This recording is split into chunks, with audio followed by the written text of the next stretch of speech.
welcome back to the Old Ass Casuals. I'm Justin. Hey, I'm Kelly. I'm Justin's mom. I did not hit the table. Oh my goodness. I don't even know what to do with myself if you're not going to hit the table at the beginning of our podcast. I feel like that's tradition, though. It kind of is. I'm sure I'll hit the table many times during this podcast, so don't worry. Yeah, It'll be all right. You probably will because for this podcast, we're just going to be talking about E3, the most glorious time of the year for video gamers, and we're going to give our top 5 most favorite things, games, I don't know, whatever the hell we were the most excited for Yes. after we watched E3. And I'm excited to talk to you about it because we really haven't gotten a chance to talk about E3 because I was on vacation over the E3 weekend, so we didn't get to, go back and forth on, oh my God, what'd you think about this conference? Oh, what'd you think about that game? Yeah, because normally we try to watch it at the same time, even if we're not in the same room. And you were out of the country, which was really, really hard for me because I don't have a lot of gamer friends. It's you. It's all you. You're like, I'm your only gamer friend. Yep. Well, honestly, other than the people that we talk with online that watch our podcast, which you guys are great, that's really all of my in real life. You're my only gamer friend in real life. So which I say real life. I guess that I know personally, that I've met in person, that I came out of your vagina. So exactly. Actually, you did not. Actually, I didn't. That's true. I did not. We had a little zipper installed. You came out of my stomach. So I came out alien style, people. That's how I came out. Actually, that was more of a chest burster. I came out more of like a stomach burster, right? Yeah. Exactly. Yes, exactly. So it was tough. I hated being out of the country during E3. It was very weird because I just wanted to sit on the beach and watch the conferences on my phone, but I'm lame and I didn't have an international plan apparently. And whenever you were on your ex-girlfriend's phone plan still, so that was the deal. Yeah, you can't really change it. So so that's weekend plans. Weekend plans is to go change my phone plan and get off the ex's phone plan. I mean, we had decided at one point, I don't know why, we were gonna just keep it together. Maybe I guess that was in the thought process of maybe we'll get back together again. But that's certainly not happening. So I need to get a new phone plan of my own at this point. So that way, next time I go out of the country, I can call AT&T or whoever I get and be like, "Hey, I need cell service here because it really sucks." Yeah, there's 2 things with this though. Okay. One, it sucks not having your phone whenever you're traveling and it working and you can surf the internet and all that kind of stuff. And text people. Your dad and I are like, oh my God, is he okay? Is he there yet? We have no idea what's going on. Exactly, yes. You had to wait till you got to the hotel. I had to wait till I got Wi-Fi. So that's number 1. Number 2, it's actually really great to not have your cell phone work whenever you go on vacation because I just left it in the room and I didn't think about it. I wasn't like, because we have a tendency when we're with people, we're with them, but we're not really with them because we're like on our phones, like surfing the internet or whatever. But whatever, we're here together now, and I'm excited to talk to you about E3. So we're gonna give our top 5. We're gonna go back and forth. Yeah. And ladies first. You're gonna give your number 5 first, then I'm gonna come back and give my number 5, and we'll get all the way down to number 1. That's how that works, right? That is how that works. Yes, but. Are we going to do that first, or are we going to wait until the end? Or we're right off the bat? This our main focus. We're going straight into that, and then we've got a few listener questions. And by the way, if you have any questions, if you have any comments, if you want to just reach out to us, oldasscasuals on Gmail. .com. And then don't forget the www part. Yes, the HTTP :// www. Yeah, exactly. Yeah. All those things. But yeah, definitely email us, oldasscasuals@gmail.com. All right, let's kick this thing off. Mom, I'm ready to hear your number 5. All right, my number 5 is Tomb Raider. Wow, okay. If that's number 5, how exciting must the rest of it be? Well, honestly, I didn't even have Tomb Raider on I put a list down of games I'm most excited about after E3, and Tomb Raider wasn't on there, but I really don't know why, because it looks great, right? It does, and I mean, it looks pretty much like the rest of the franchise. Okay, the last two. Well, no, but I'm just saying, does it really look like the rest of the franchise? Because Laura looks like a freaking psychopath murderer at this point. Okay, but everybody has to get murdery if you want to save your life, right? I guess it looks crazy. Like okay, super I'm violent. gonna say I don't know. You don't know the video game that's playing behind you at this particular moment, but it happens to be The Last of Us, and talk about somebody going insane and being super violent, very violent. Yeah. So anyway, that's my number 5. I'm just excited because it's my style of game. Yeah, no, you really like the last 2 Tomb Raiders.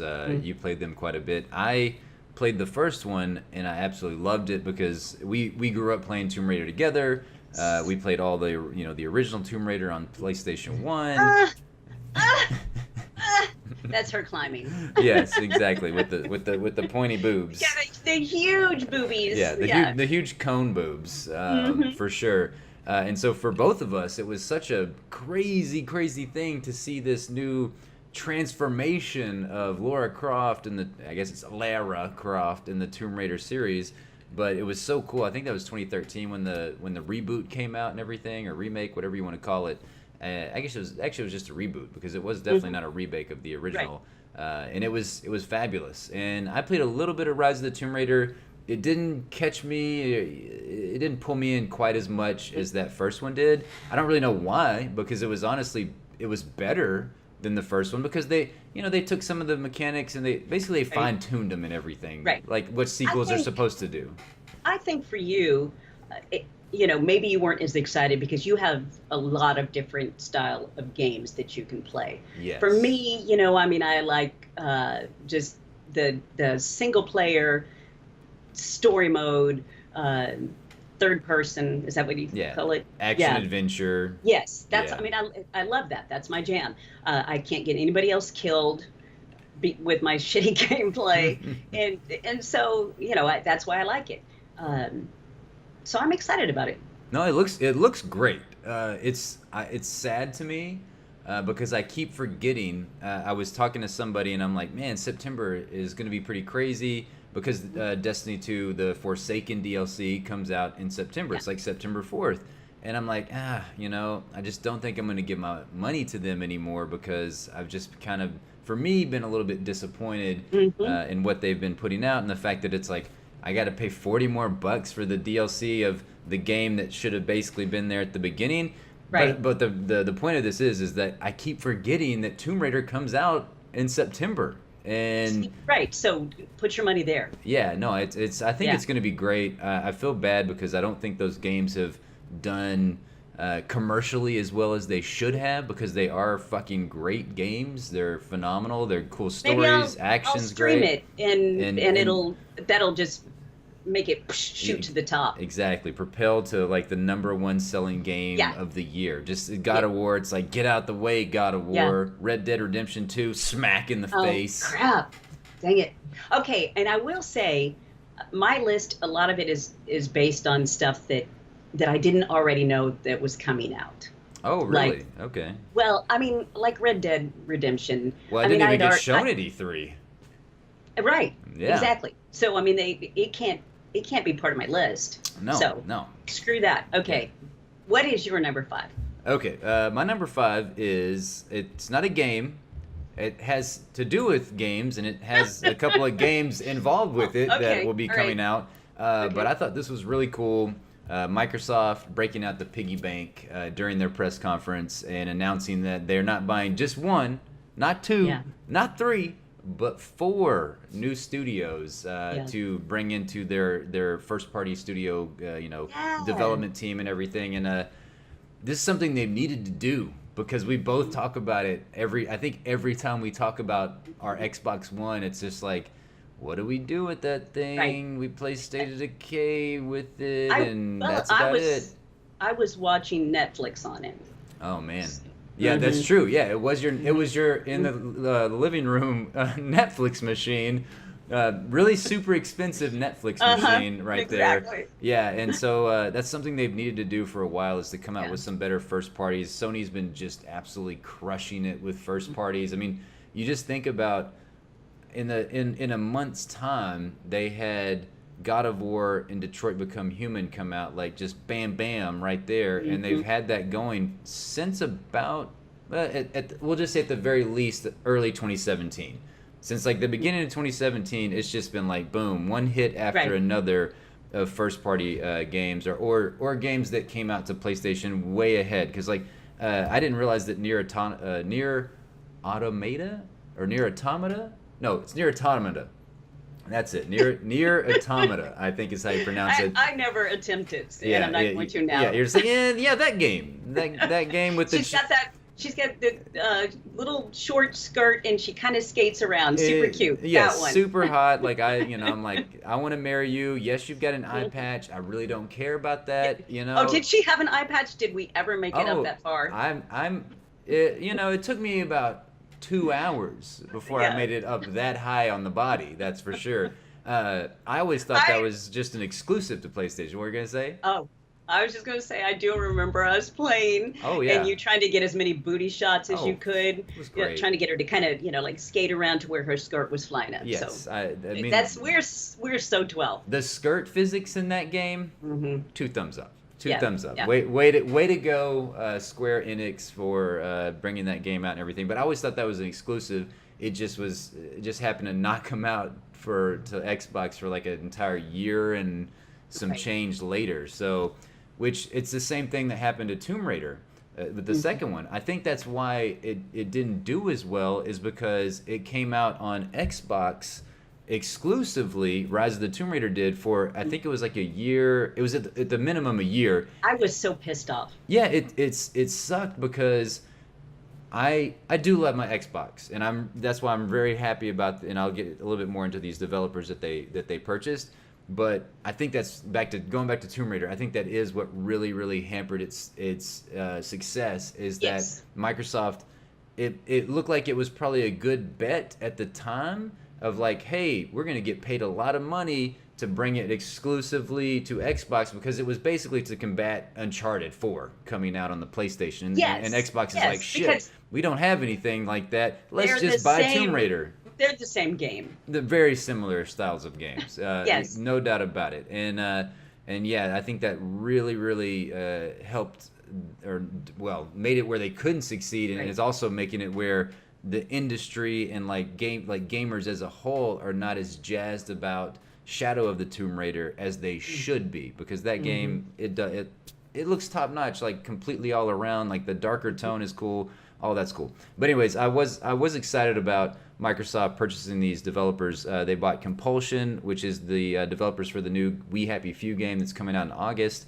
The Forza developers, which it's like Playground Studios. I don't know. They make Forza games. That's all I know about them. But apparently they're making like some wild and crazy, so possibly, like, rumor is that it may be a new Fable game, because they said that they want to be like one of the best studios in the world. Their Forza games are freaking phenomenal. The graphics are insane. It looks amazing. Yeah. I'm not going to go that way. No. I mean, the racing games, I do enjoy them. It's just that there's only limited time that we have anymore these days, and racing games they're just not they're not in my wheelhouse enough for me to go play Forza.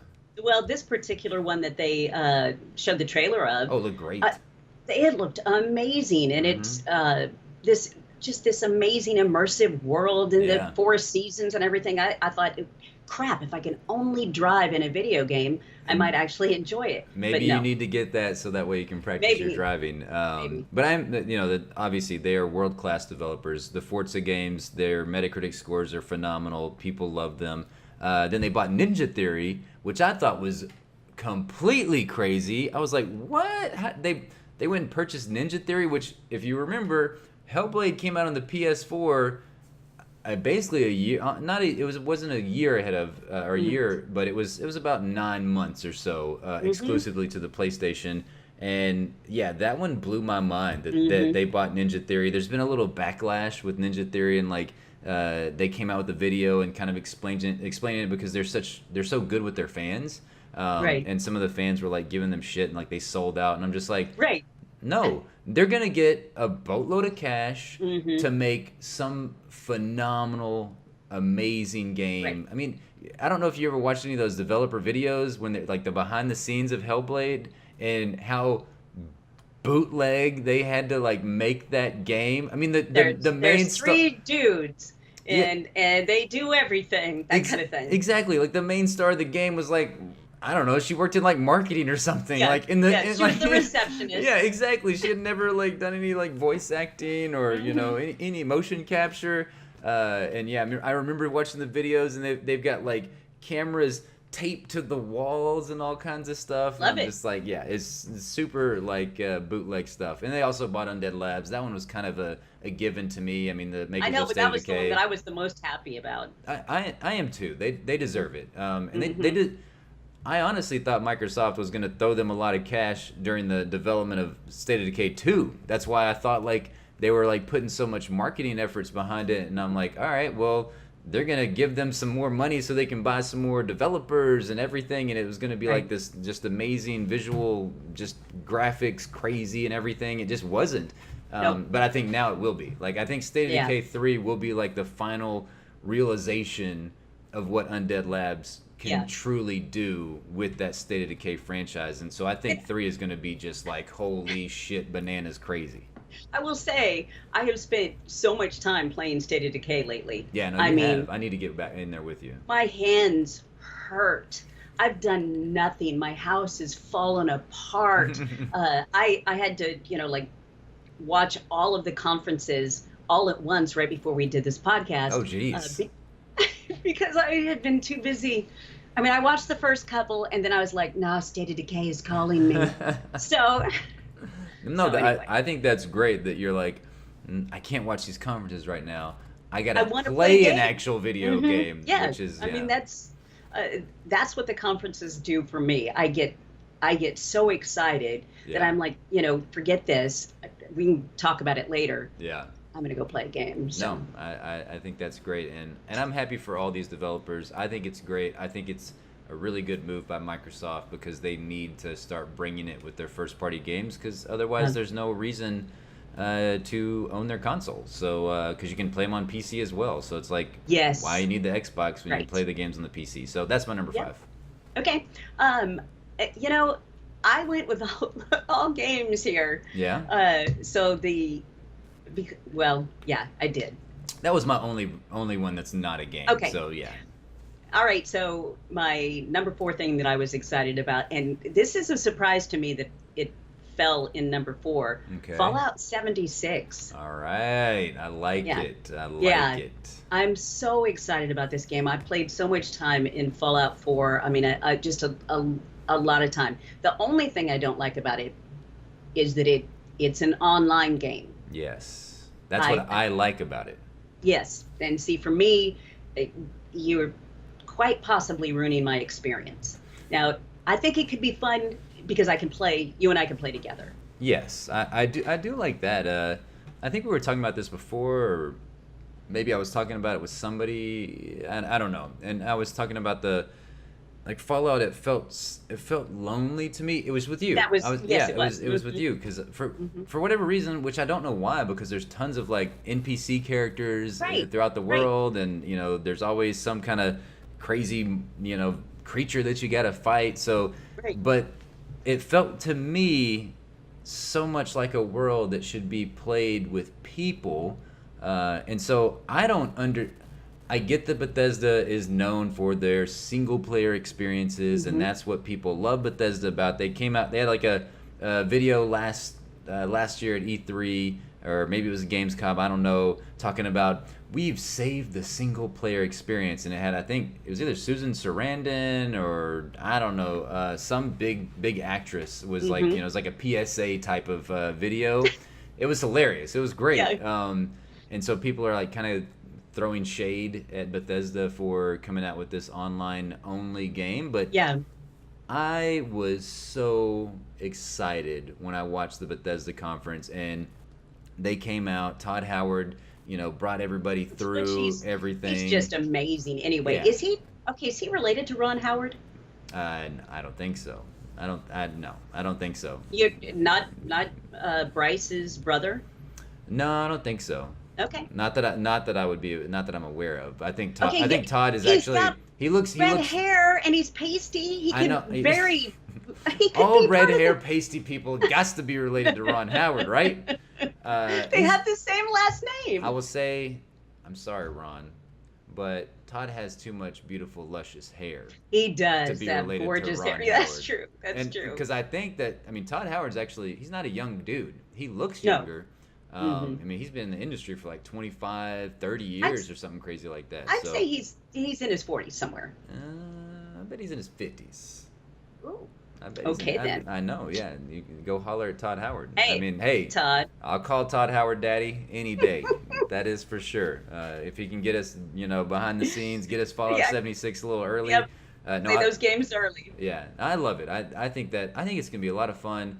The only thing I do worry about is, and it's kind of been talked about amongst the community, like the video game community, is the combat system's a little bit slow in Fallout games. And with the whole VAT system and everything, it doesn't lend itself well to me. Just conceptually right now, it doesn't lend itself well to like fast-paced multiplayer action. They didn't show any VAT system. I know they didn't. I don't know if it's in it. I didn't look enough into it. I watched their conference and everything. I sucked so bad using the VATs. You would say, Mom, all you have to do is just highlight it, slow things down, and aim at it. I'm like, oh God, I can't even do that. I'm just shooting. I'm just gonna shoot. Actually, I think honestly, if you didn't use the VAT system and you beat the game, I'd say you're better at the game. Exactly. Yeah, because high five me. Yeah, the VAT system to me makes it easier. Cheat. It's a cheat. Yeah, it to me it makes it way easier. But I'm glad you picked that because It made my games I'm most excited about after E3. And, icing on top, it comes out in November. Like, yes, thank you, Bethesda. You're like the kings of announcing games at E3, and they're like, and it's going to be out later this year, as opposed to Sony, where it's like 10 years later. They did more of that, I think, than anybody did. Yeah. This is the first year they actually did some not of that, where they announced games that like could be coming out like 2025 or something. Oh, that I will not be alive for some of them. Yeah, they're like, was it Skyrim? Yeah, Skyrim. No, Elder Scrolls. Elder Scrolls 6 or whatever, and I'm like, that'll be like 2025. The art for it. Yeah. And that was it. It was an idea that they had 2 hours prior to the conference. They're like, let's just do it. Everybody keeps it's kind of what it seemed like. Todd Howard was like, fuck, you guys just keep asking us all about this, because I know Pete Hines is on social media and everything, and he's great too. Like, I love both the Bethesda dudes. Like, Pete Hines is great, Todd Howard's great. You don't see Todd Howard as much, but Pete Hines is like kind of the face of the company, and Todd Howard's like the genius of the development side of the company. And I love them both, but it did feel like they were like, God, I'm so tired of like trying to, people asking me this question. Shit, here it is. It's coming out. Maybe a long time from now, but it is coming eventually. So, awesome, number 4. All right. My number 4 is a freaking batshit crazy game that I cannot freaking wait to play, and I think I'm going to have to buy a Nintendo Switch for the second time in order to play this game, and that is My Friend Pedro. Holy shit. That game looks insane. You're literally a fucking banana. You're a banana in the game. I know how much you love like toast. Oh. Plain toast. So, being a banana, I actually did not even see, I didn't see anything about this game. Oh, did you not watch the Devolver Digital's conference? Oh, I only watched the first part of it. Oh my God. Because it was so funny, I thought it was a joke. No, it's not. No, those are real games that are coming out. Oh, And okay. it was 30 minutes long. We'll get into that a little bit later because we got a listener question from Jason, and he is asking like what was our favorite conference and what was the worst conference that we thought from all of E3. Go back if you're listening or if you're watching this podcast, go back and freaking watch the trailer for my friend Pedro. It is gun fu. It's like Deadpool meets Max Payne meets The Matrix. It's fucking bananas. Like you literally get XP. There's one sequence where you throw a frying pan up into the air. So like you're on a lower level and the bad guys are on the top level, like above you, and you're like in a little space where you can jump up there, but you throw the frying pan up and then you just shoot and it ricochets off the frying pan and kills the dude. Man. And it's uber gory. Then like their heads are exploding. It's like blood just like popping everywhere. You have you have bullet times or slow mo like the Max Payne games, like in basically like Matrix when he like slows things down. Right. So you have all of that, and it's a 2D side-scrolling game. It comes out next year for the Switch and PC, and that's it, which is like a freaking travesty for me. I want to Switch so bad. I should have bought that one from you. Yeah, the Switch, it is a great system. It's so good to just lay in bed and just freaking play video games. That's really the place I would use it, or traveling. I never used it on the TV. Like, never did. Yeah, exactly. And work. There you go. So yeah, check out my friend Pedro from Devolver Digital. I cannot speak right now. Devolver I will Digital. say that I did love that woman so much. God. She seemed like I would be best friends with her because she just didn't give a shit. Roll the garbage. Yeah. So I was like, oh my God. That's why I thought this can't be real. Because she's just too friggin' cool. It's a theme. If you go back and watch 2017's E3 press conference, it's wacky as shit too, and she's like got blood like just coming from her face. Devolver Digital, they're weird, they are wacky, they're from Austin, Texas. They are true to like the keep Austin weird motto, for sure. Yeah. But all right, so what's your number 3? My number 3, this one's gonna blow your mind. Blow my mind, do it. And the placement of it is a little odd for me, but Unraveled 2. What? Yarny? Okay.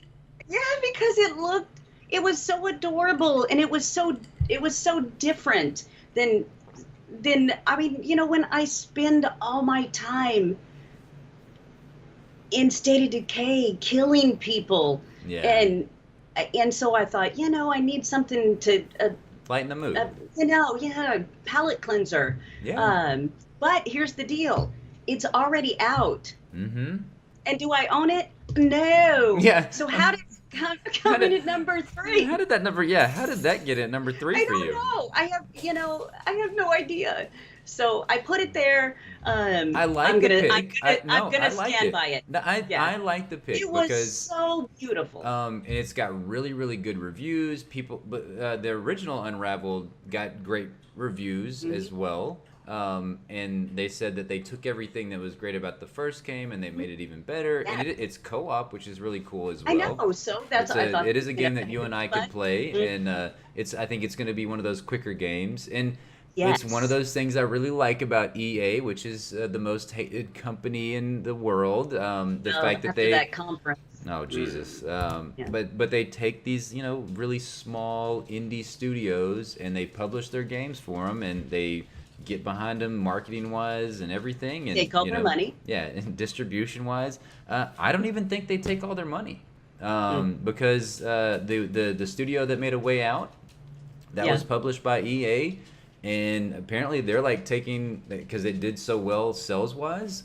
that now they're like gonna build like a new studio, I think. I know. Something like that. I'm so excited about that. Double the size. Yeah. And good for them. I can't wait to see what they come out with in the future, because they made such an amazing game on a shoestring budget. Yeah. So, yeah. Nice. So, Unraveled 2. Good choice. I like it. It definitely was unlike the majority of the stuff that we Yeah. saw Mm-hmm. at E3, which was Mm-hmm. pretty violent for the most Yeah. part, very adult themed. Mm-hmm. Not a lot of kids games out there anymore these No, days. which is really interesting. Yeah, When you think about people that are from the outside, yeah, when you say video games, everyone thinks, "Oh, little kids." yeah, And I'm like, exactly. "Oh my God, no. No, There's nothing for little kids." maybe 10 years ago it might have still been that way, but even then it was Yeah, transitioning through like the Call of Duties and the Halos and the right. Battlefields, and like big role playing games. It was that maybe in farther than that. I don't know. I Mhm. mean, Nintendo still has a lot of kid friendly games for sure. Yeah, But I yeah, mean, shit. My friend Pedro is coming to the Switch. Like, yeah. You Doom feel came to the like Switch. you Wolfenstein's feel coming like there.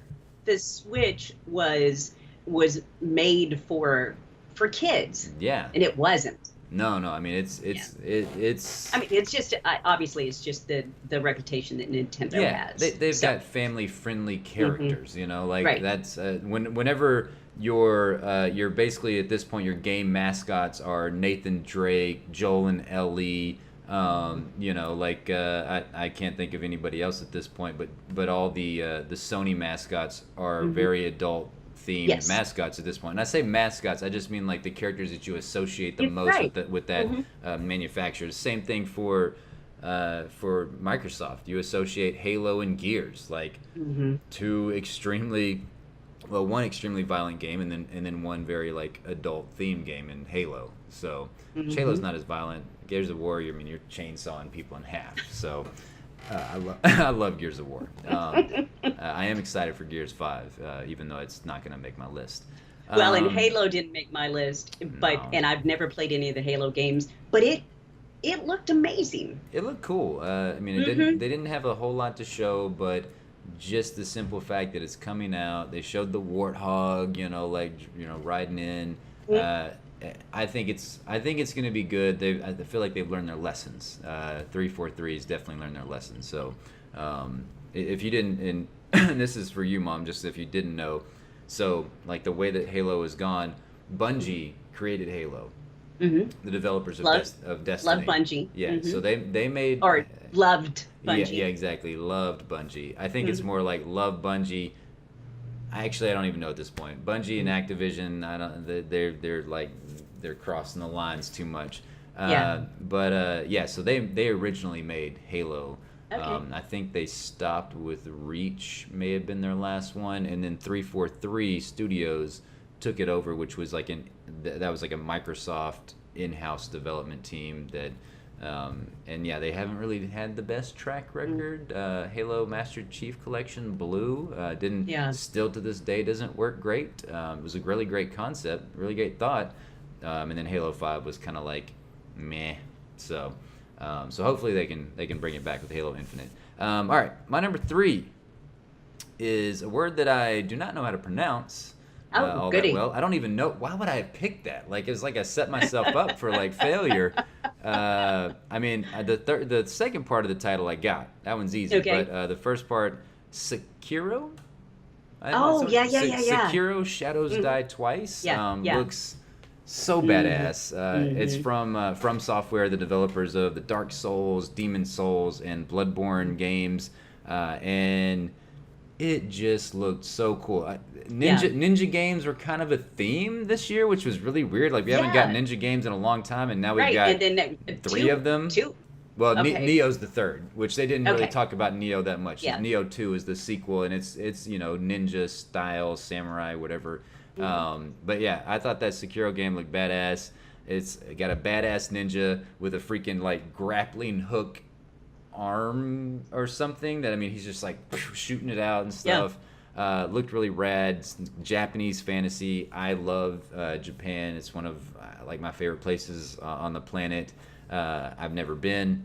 But you want to I go. want to go. Like especially as gamers, like Japan like holds a special place. Oh, I feel yeah. like in everybody's heart because that's really where it really took off. I mean, now granted, Atari here in the U.S. Kind of revolutionized the gaming, and then Nintendo like took it to another level. Then Sony took it to another level.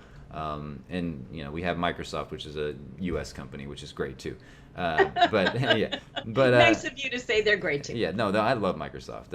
I think they're fantastic. But yeah, I like the fact that it's bringing a verticality to the Dark Souls and Bloodborne game mechanics. Okay, what does that mean? So, well, in the sense of, so like with the grappling hook, so it's like combat is now going up and down as opposed to just like horizontal combat. Yeah. And so you have that with Bloodborne, and even Dark Souls, but it's always you're going up stairs or you're going up ladders, obviously, to get vertical and stuff. But this is more like action oriented with its vertical approach, which I think is really rad. And it's not something that I'm familiar with From Software's done before.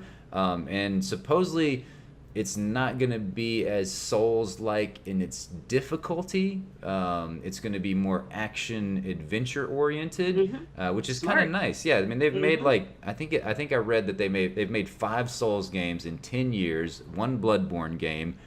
So it's like I'm sure they're kind of like tired of that formula and they kind of want to branch out. So yeah, Sekiro Shadows Die Twice looks freaking awesome. It did. It looked beautiful. So super violent too, which I liked.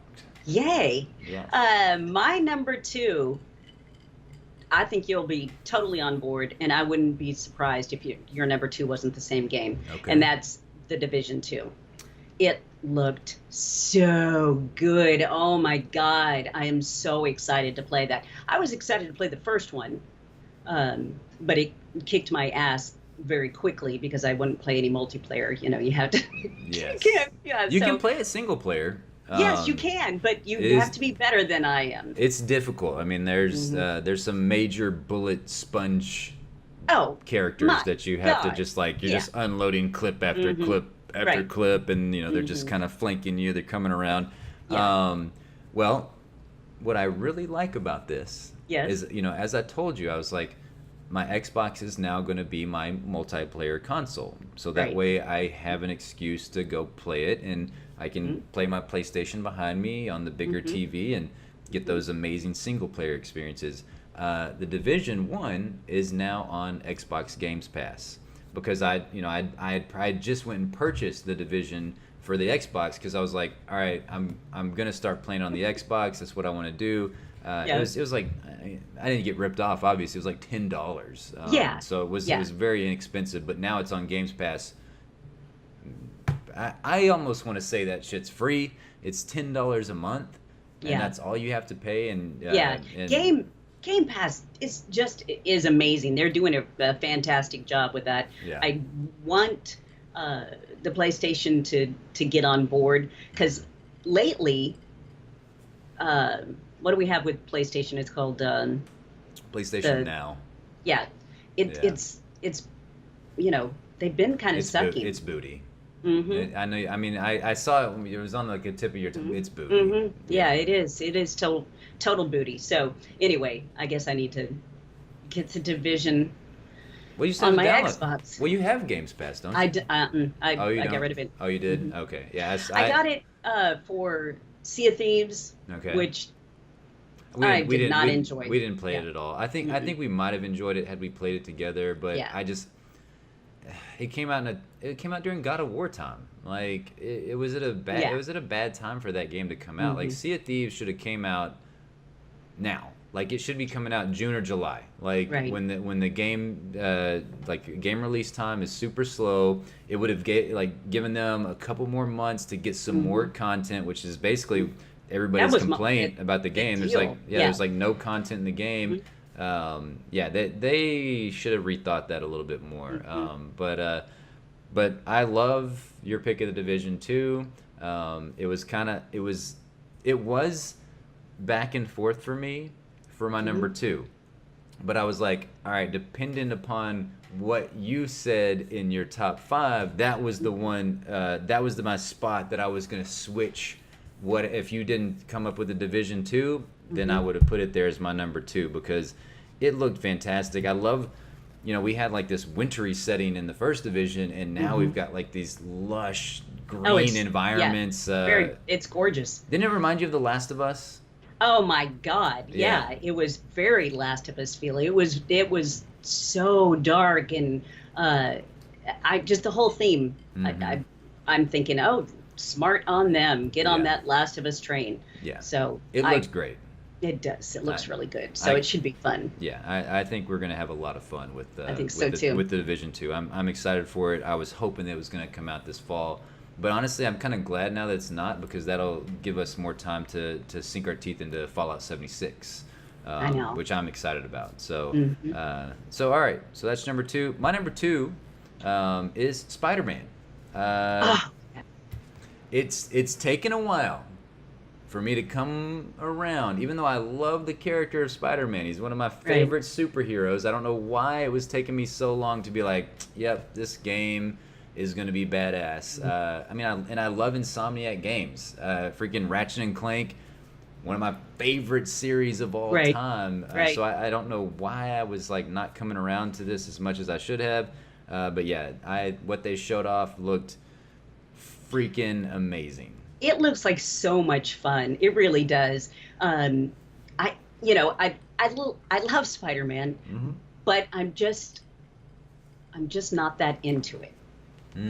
So You're not into the Spider-Man game?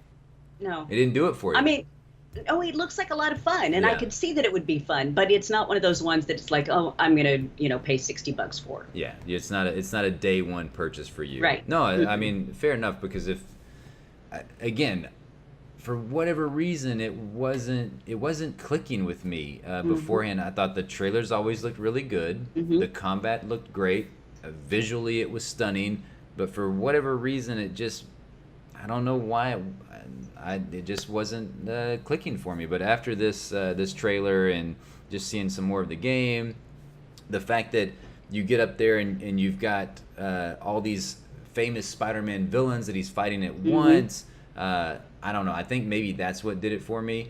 It did look really good. And so James from the UK, listener question asked us, as well as you can if you go email us. It's oldasscasuals@gmail.com.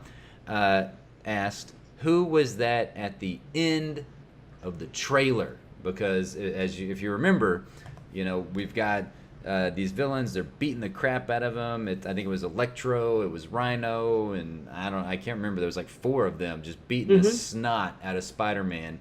And he's on the ground. He looks up and he just says, I think he says something like, "You? What are you? Kind of like, what are you doing here?" And I've had debates with people like, who was that?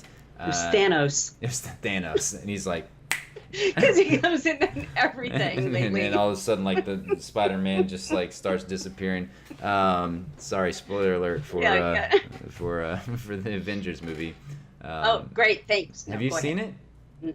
Oh my God, it's so good. It's the best superhero movie I've ever seen in my life. It's so freaking good. But so James, I think this is my feeling on it, because the way that Spider-Man looked up and said "you," people have been going back and forth. Some people are like, it's going to be Venom, because like the new Venom movie's coming out with Tom Hardy, and it would make sense, like, because it's not a movie tie-in. It's a completely separate thing, but it always helps to like have characters in popular video games that's going to be in movies that are coming out, so that way people can get more familiar with them, or either introduced for the first time or get like reacquainted with that character. So a lot of people are like, it could be Venom, it could be Doc Ock, because he's Dr. Octopus is one of Spider-Man's like most iconic villains. So I don't think it's a villain though for me.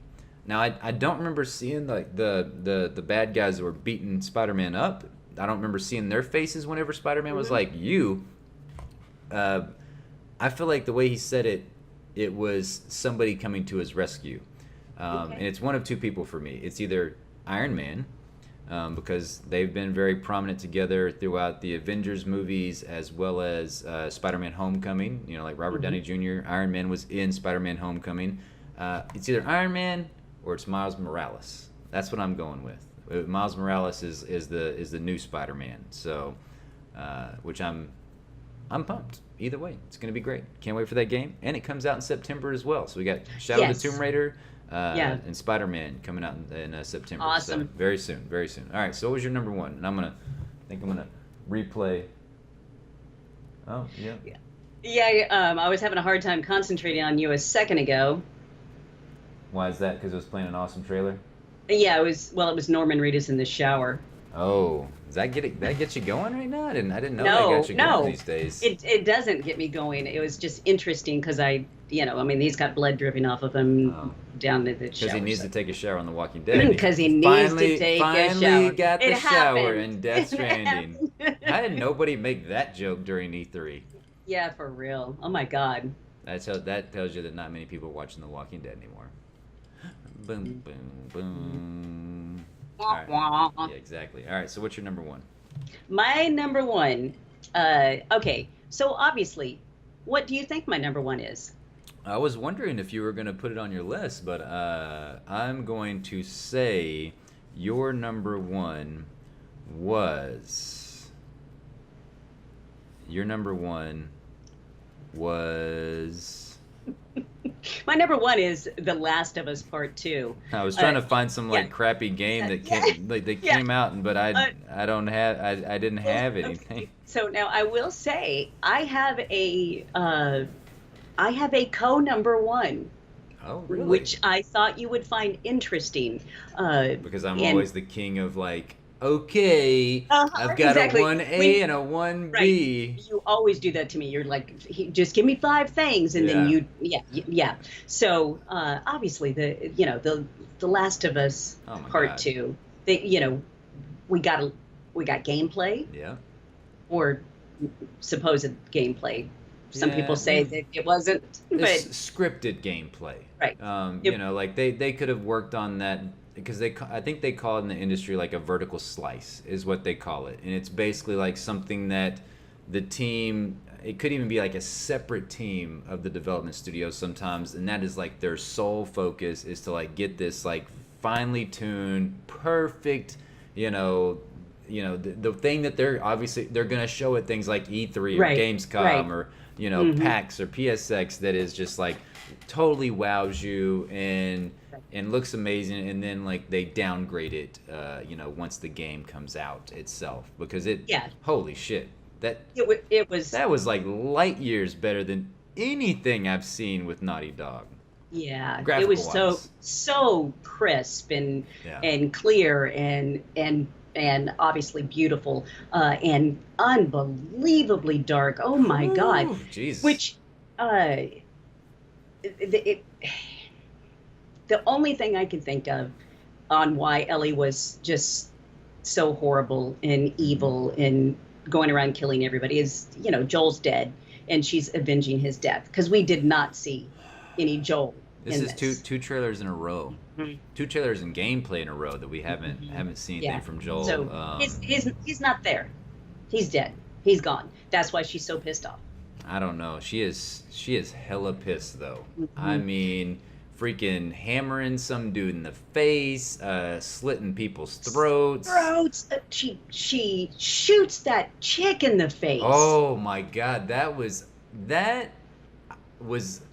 really disturbing, but also incredible. At the same time, because I'm that's not something you see in a video game. You never see that in a video game where it's it's I don't know. It's always something weird, they're peeking around in the cars, but they don't see you somehow. And before she even got to see Ellie, it's just boom, just.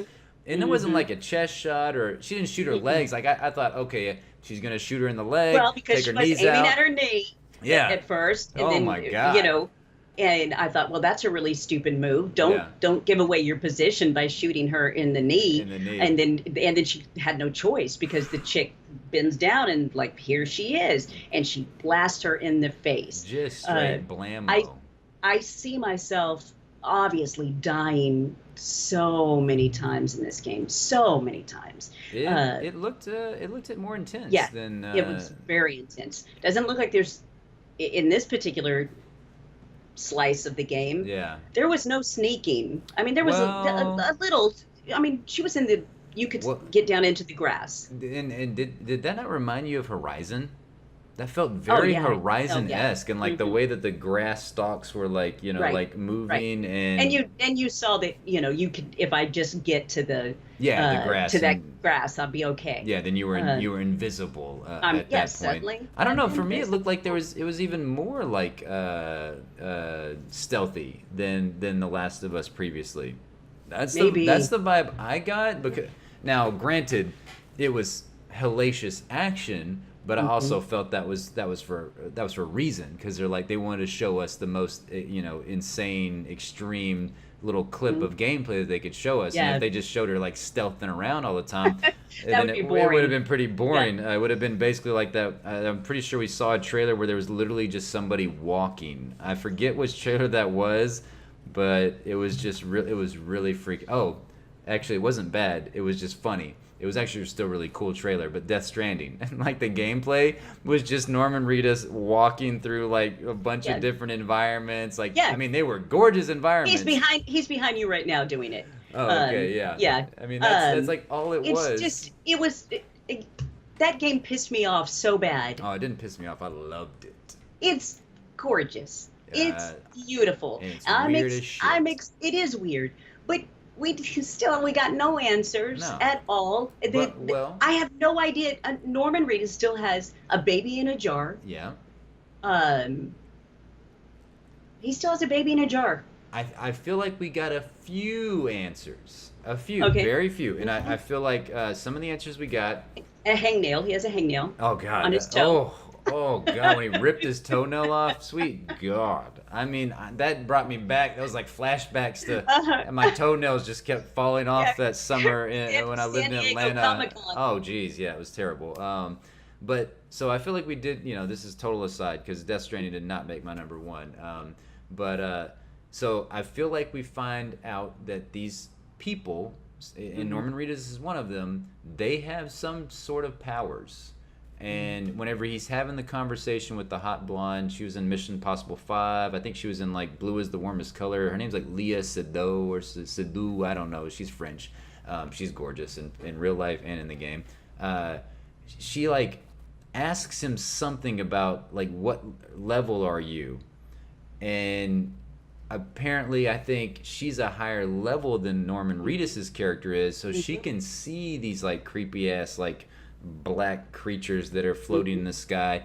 He can't see them yet because like they keep playing off of that where it's like they're in the mud and you just see these big Yeah. ass like Right. looks like T-Rex footprints like Right. or Velociraptor footprints Mhm. that coming in the mud, so he can't see them yet. And apparently you do come back to life when you die. It just leaves this huge crater in the middle of the earth because you see at the end of the trailer like Norman Reedus is getting tugged down Right. by those black creatures and everything, but he's going That to looked come like back to life. he looked like he was in hell to me. It could be that as well. I mean, Mm. yes, there's every time we see Death Stranding, there's more questions, even though we're seeing more things. And that's something I really enjoy. I don't know why they keep showing the game. That is my only question. Is because I'm like, I don't see this game coming out until 2020. And No. it's just like, are they gonna just keep showing Death Stranding at every E3? Like you can't keep doing that unless it's gonna have a release date. And just like with The Okay. Last of Us 2. And everything that Sony showed, other than Spider-Man, which we already knew was coming out in September, but there are three other big games: Ghost of Tsushima, or Tsushima, whatever, Right. The Last of Us 2, and Death Stranding, which we knew they were going to talk about those games prior to E3. Right. They came out and announced it. No release dates, no release windows, Right. no release Right. year. I know. I would like at least a year. That would be nice. Yeah. Spring 2020, whatever. Yeah. Okay, now the blonde Hmm.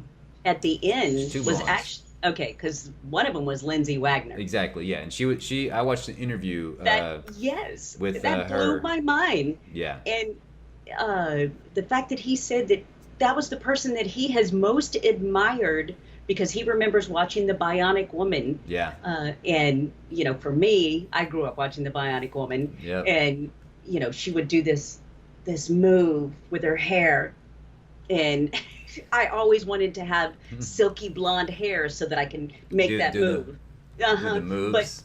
but from when I do that, mine, stands straight up. But I was so excited when I saw her. I thought that part was really cool for me. Yeah, I was. So, it was exciting, and I loved the interview I watched with her and Hideo, and yeah, that's the interview I watched where he was like, talking about how much he loved her, and this is her first video game, and how thrilled she was to be doing it. Really cool. Like, I thought that was really neat, and he definitely has a type.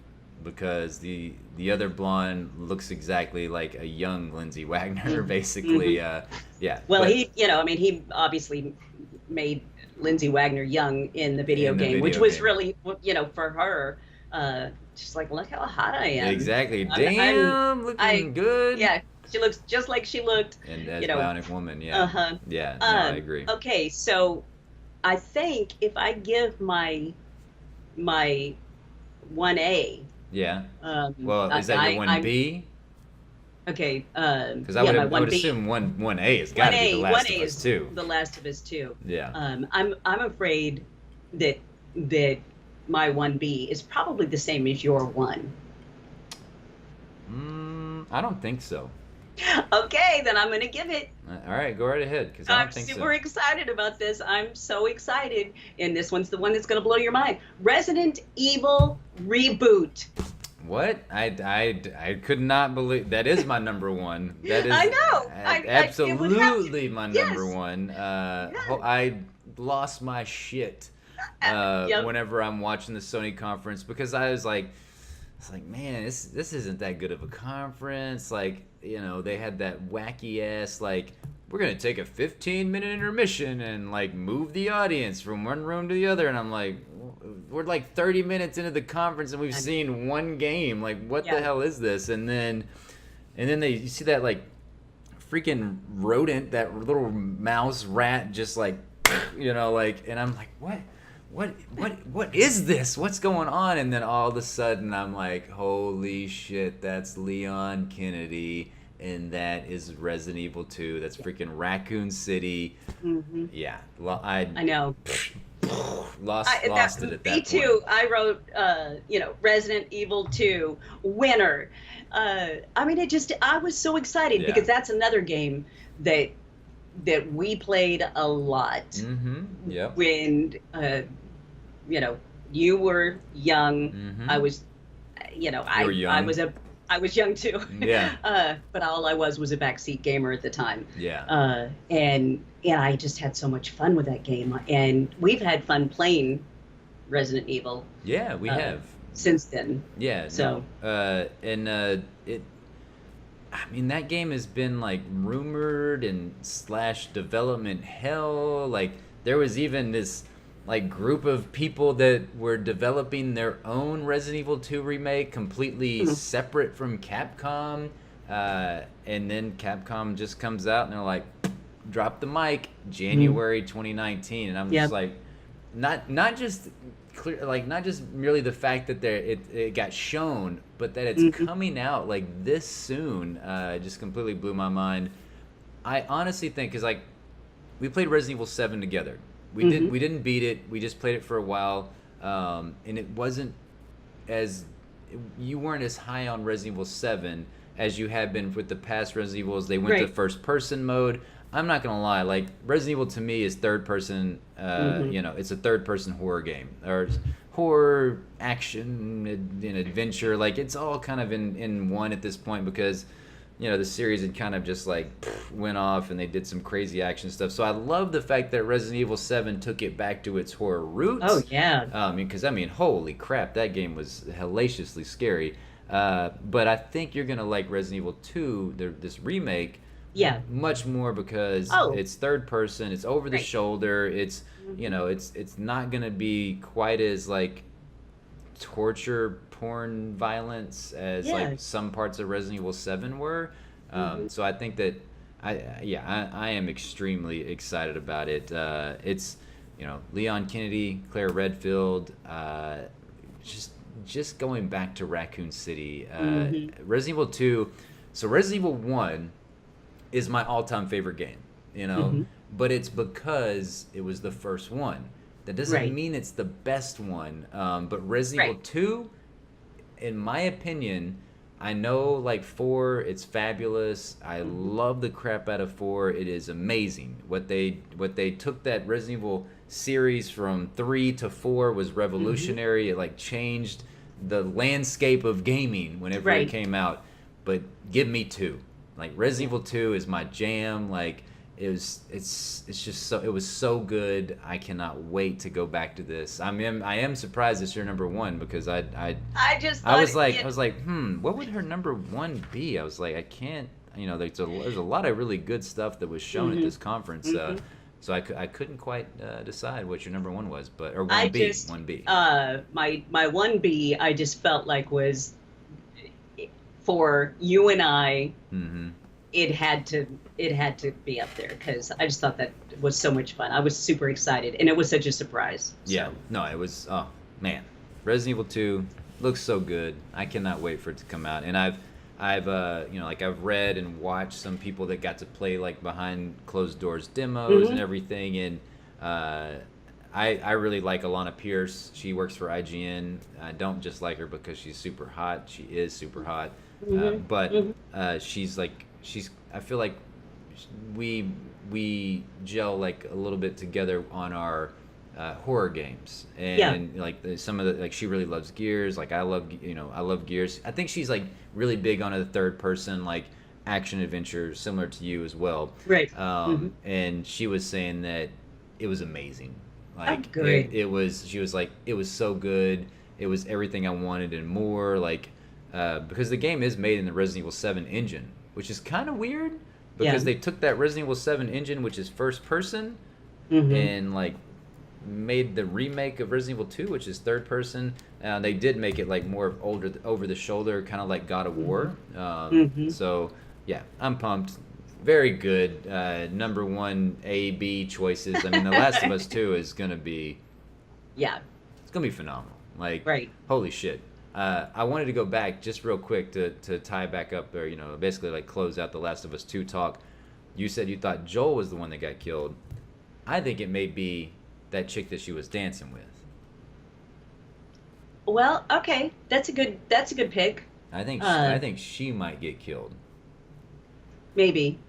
I mean, they did really feature her heavily in the trailer. Yeah. I mean, they made it where, I mean, you knew that Ellie felt something for her. She seemed to really like that chick, and I don't know what's going on with Joel. That's really weird to me to not see him in 2 trailers now, and then even in the first trailer it was like a very weird thing, and we had discussions about it. The internet's had discussions about it. Of like, he's dead. Is he actually even really there? Is that like in her head?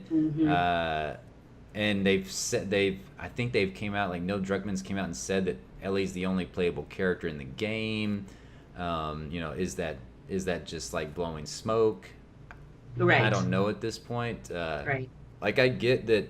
I think Neil Druckmann is one of those dudes that is like really on this like, gotta have a female protagonist. Like, I know that's kind of it's a good thing. Like there's no doubt about it that it's a great thing for the games industry. It's a great thing for films. Like, like you want to see yourself represented on the screen, whether it be games, movies, books, whatever. Like, same thing for I don't know, different ethnicities, all that kind of stuff as well. Right. It's all good, but like at the same time, like I want to see the continuation of the Joel and Ellie story, and I love playing with Joel as a character. I think it would be like a crime to me if we just never got to go back and play as Joel. Like, I don't get that. Like, the DLC was Ellie focused. All Ellie. Yeah, it was Ellie focused. It was, and for me, it didn't resonate as much with you, did it? No, it did not. So, and part of it was because it was that relationship that made the game. Yes. So it's what tugged at your heart and made it deep. So I don't know. That part worries me. Yeah. No, it worries me a lot, and I think I think kind of people might be worried about this game a little bit. Yeah. Like that it I don't know if it's going to be as well received as The Last of Us 1 was. Because honestly, to me, it's like if you looked at the Shadow of the Tomb Raider trailer and you looked at The Last of Us 2 trailer, take out our emotions and take out, our the feelings that we carry over from Joel and Ellie. And if the Last of Us 2, if that was like The Last of Us 1 and this was Shadow of the Tomb Raider over here, yeah. Extremely similar in my opinion. Yes. Like the way she's crouching around, the violent tone of both games, and we know that Shadow of the Tomb Raider and the Tomb Raider series as a whole, at least compared to The Last of Us 1, the action is much better. Like it just is. Like like the shooting mechanics in The Last of Us was a little wonky, and even in Uncharted, it's not the greatest shooting mechanics ever. Like as far as third person shooting is hard to get down. Like that's why a lot of people prefer Destiny over The Division, because The Division is third person shooting, whereas Destiny's got that first person. It's like very fluid and everything. I happen to like the third person more, just me personally. But I don't know. I'm still extremely excited about it. I think it still looked freaking phenomenal, and I want to know what the hell's going on. So yeah. All right. Well, I think that's our top 5, right? I think our top 5 was excellent. Yeah, I really liked our top 5. Good job, Mom. Those are some fantastic choices. We did good. All right, so to close out the podcast and our discussion on E3, we have a listener question. Jason from New York. What was your favorite conference, and what was the worst conference for you? Yeah. Well, I can tell you the worst. Easy. Okay. Easy. It started the whole thing off. EA's conference. It was a stinker. It was so bad. I mean, it wasn't that. It was just bad. It was really bad. Like, holy crap, it was bad. I think probably my cringiest moment Yeah. of the entire conference, all of them combined, was when you had the girl. the sports ball dude. Oh yes, exactly. And the gamer dude that says, Jeez. are you over that ass kicking? Yeah. And he comes out there with that big stupid Gaudy belt, belt. yes, from he I guess won the Madden championship. I don't know, but it was just weird. And when they said, he said, I didn't go to my graduation because I was chasing that money. I'm like, oh Jesus, dude. Yeah, no, that dude was a douche. Like, and that whole segment was so stupid. It's like FIFA and Madden. I get it. They're not for everybody, but there are a shit ton of people that love FIFA and Madden, especially FIFA, and they're great games. Like, there's no doubt about it. Like, regardless if you don't like sports, they are mechanically, they're great. Yeah. Like, gameplay is phenomenal. But put them back to back. Well, and don't have some stupid idiot kid show the damn game. Like, nobody gives a shit about this guy winning the Madden championship. Like, I don't care about that. You want to come show? You want to come out and show a trailer for the game? Boom, all for it. Show us what's new that year, which is basically what they did for FIFA. I thought they did a great job with FIFA. Yeah. Like, as far as showing, hey, this is what we're bringing, blah blah blah. They didn't do the thing where they bring out some famous they brought Pele or something one year. And, he's great, yes, but it's we don't want to talk to Pele for 30 freaking minutes during E3. Just show us the damn game. It comes out every year. It's not like it's something new. It's not a surprise. And, just show a trailer, looks flashy, tell the people that are super jazzed about FIFA, hey, this is what's new. And maybe for the people that like us that may not be as jazzed about it, play up those that whole career my story modes, which are great. The funniest thing is I was watching an interview with Cory Balrog, the God of War director, and they were so they're like, so what's your, whenever you got some downtime, what's your feel good, what's your game that you go to? And he's like, FIFA. And I was like, everybody's like, what FIFA? Okay, And I mean, it's his palate cleanser. yeah, no, yeah, and he was like, he's like, this is me being vain. He's like, I love sports when I was growing up, but I realized I sucked at them. And he's like, there's something about like making myself in the game, having my name on the back of the jersey, and scoring goals, and it's like my character, and it's like scoring like the winning goals, and it's true, like it's so much fun, like those. That's why those sports games are fun, and I mean like they're basically role-playing games if you play like the dynasty modes. I mean, you're managing teams and players and all this kind of stuff. But I didn't like the fact that they devoted so much time to both of those games back to back. They should have mixed it up just a little bit. In my opinion. I mean, that was bad. And then to me, the most egregious of them all, even worse than the sports crap, was the fact that we get to talk to Vince Zambella. I don't know. He's he's over Respawn, which is the Titanfall series. We had this awkward ass segment where we just like go out to him in the crowd and they're like, "So what you working on?" And he's like, "Well, we're working on a game. It's a Star Wars game, and it's called Star Wars: The Fallen Order." And that's all we got. We didn't get a damn trailer. We didn't get a thumbnail with the title, in really cool Star Wars, font. Like, what the hell is that? Yeah. Like, it's supposed to come out in fall 2019.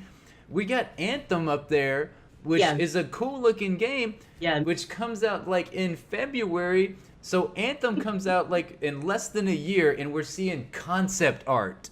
Like. Nobody gives a shit about concept art when they can see the actual game in motion. Concept art's for like when the game comes out and you play the game and you've experienced these environments for yourself, and then you want to go behind the scenes and see like the drawings and stuff, like how they came up with these worlds.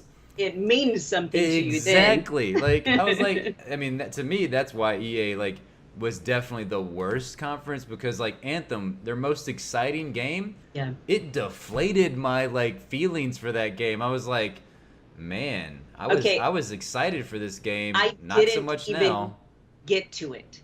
Wow. Because of the douchebag with the belt. I couldn't take it. Yeah, you didn't miss anything. The best thing from EA's conference was Sea of Solitude, which Sea of Solitude looks really cool. It was that quirky indie game where it's like our loneliness turns us into monsters. Right. That was by far the coolest thing. So your worst was EA.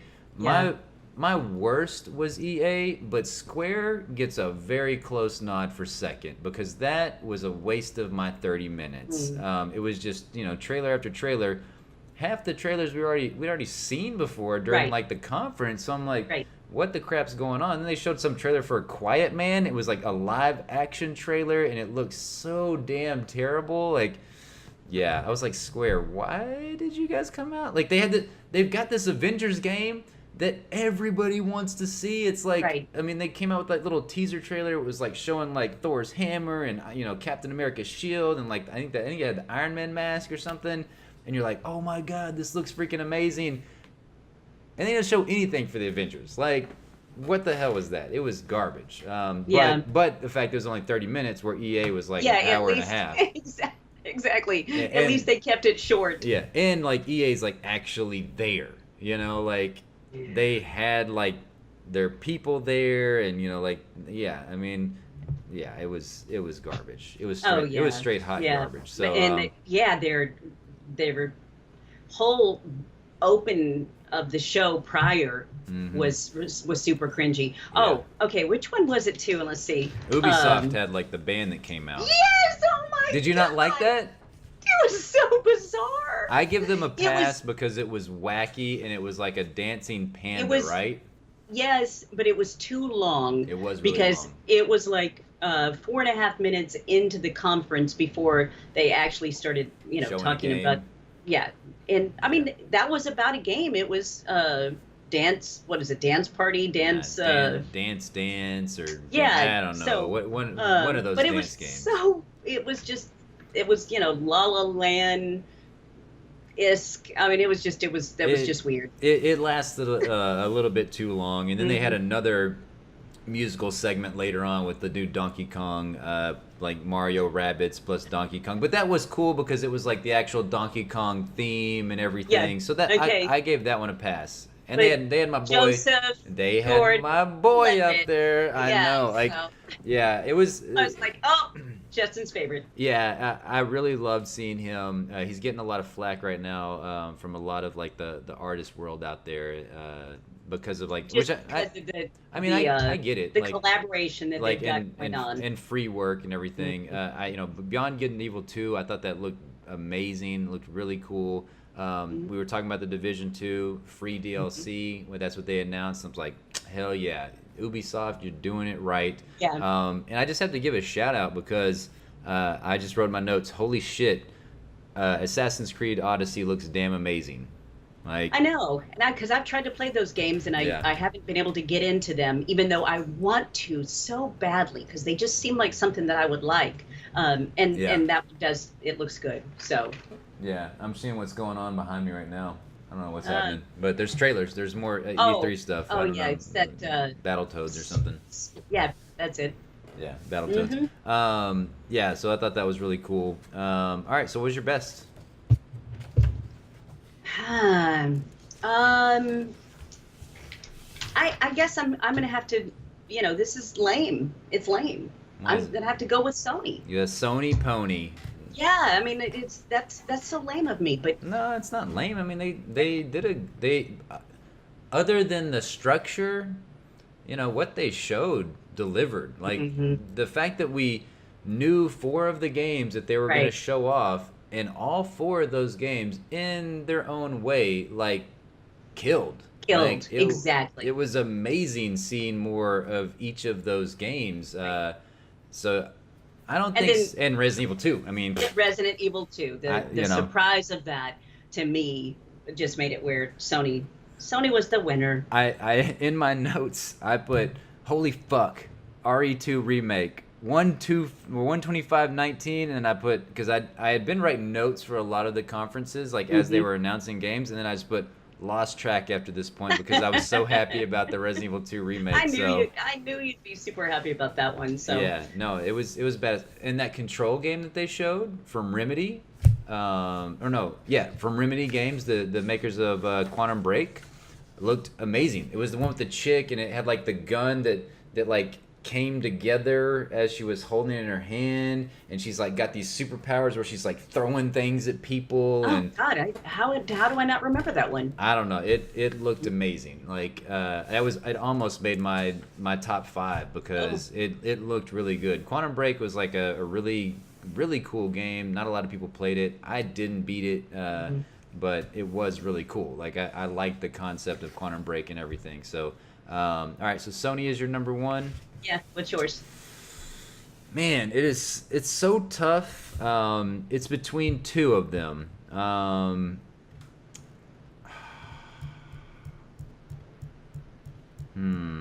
Hmm. I think I'm gonna go with Microsoft. I think I am. Like Okay. I think Microsoft really brought it this year. Hmm. Now, granted, I know a lot of people are like, they didn't really give me actual reasons to play the games they showed on their consoles because a lot of like the really interesting games that they showed are going to be on like multiple consoles because I mean, Hmm. they showed Metro Exodus again, they showed that Sekiro Shadows Die Twice, they showed the Division 2, Devil Hmm. May Cry 5 looked badass. And then to me like and Gears 5, I almost forgot about that, looked amazing. But when you end the show on Cyberpunk 2077, and it's like our first look at that game that Yeah. for me is one of my most anticipated games out of everything that was Hmm. shown at E3. I know I didn't put it on my list, but just because I have no clue when it's going to come out or Right. anything, it looked amazing, and supposedly like the buzz from E3 the fact, people got to see like a 45 or 50 minute behind closed doors demo. It is like the most talked about game Really? from E3. People are like, this.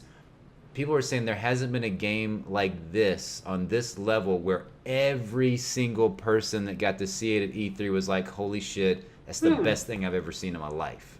Okay. So yeah, so I give it to All right. Microsoft. My nod was Bethesda. I thought they did a really good job. Yes, that was. I was trying to decide between Bethesda and Sony. Yeah, I really like their conference. So all right, well that's it. That is our E3 coverage for 2018. Lots of it was a really good stuff. It was. Overall, it was a fantastic conference. There's so many good games coming out. I need to get a part-time job so that I can start saving the money to play all the games. Yeah, I'm with you right there. I don't need to save the money. I need to add some time to my life. Is what I need to do. That's what I need right now. You just do like I do, and I completely ignore everything. You do a really great job of that. Like you just tune everything out, and you're just have you noticed the television games? Oh, the texts have stopped. They have slowed the hell down. I love it though, because I'm so happy that you are actually enjoying your time in State of Decay 2, because you didn't like State of Decay 1 as much. So I'm very happy for you that you're liking State of Decay 2. I'm excited. We're gonna start streaming it eventually, maybe even before you see this, which would not make sense because you wouldn't see this right now as I'm talking. So you wouldn't even know. Yeah, you wouldn't even know. But then when you watch this, you're like, holy shit, they already streamed State of Decay 2. Yeah, I am excited to play with you, and I'm excited. I'm going to go back and I'm going to finish Detroit Become Human. I've really enjoyed the story thus far, and then get in some State of Decay 2 and continue my time in the Division, which I'm really enjoying on the Xbox. Whoa. So, cool. All right, well, thank you guys so much for hanging out with us. Mom, thank you for having a lovely conversation with me about E3. There'll be probably lots more discussion to come when we come back and do this again. There was some really interesting news that came out about E3 and some console stuff, but we're going to get into that when we come back and talk again. So email us, oldasscasuals@gmail.com. Get to be a part of the show, ask us questions, and all that kind of good stuff. So let us know all those thoughts, oldasscasuals@gmail.com. And thanks for hanging out. And that's all we got. So bye-bye for now. And let us know all your thoughts on E3. Put them in those comment boxes down below. Oh yeah, the comment box. Yeah, that's still there on YouTube, right? It is. It's still there. Yep. So let us know all your favorites and favorite conferences and all that kind of stuff. Worst conferences, whatever you want to put down there, put it down there. And that's it. So bye-bye, everybody. Bye-bye.